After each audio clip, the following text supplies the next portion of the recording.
lived in the land of Canaan, a fine example of a family man. Jacob and sons depended on farming to earn their keep.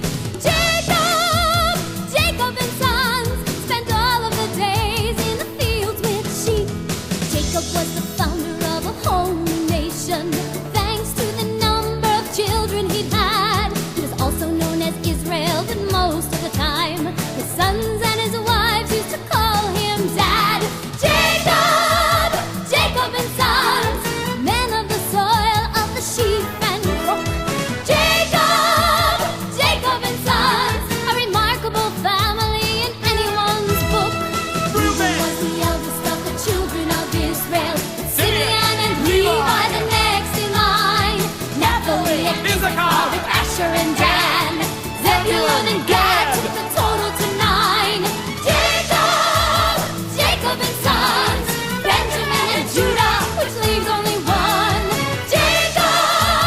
Jacob and sons, Joseph, Jacob's favorite son. Jacob and sons, Jacob and sons, Jacob and sons, Jacob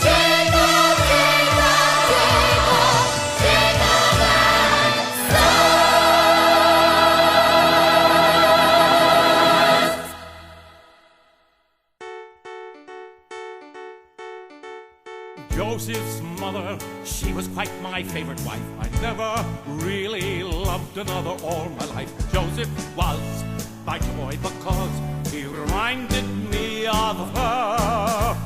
Through young Joseph, Jacob lived his youth again. He loved him, praised him, gave him all he could, but then it made the rest feel second best. And even if they were Being told we're also rats does not make us Joseph's fans. but where they have really missed the boat is We're great guys, but no one seems to notice.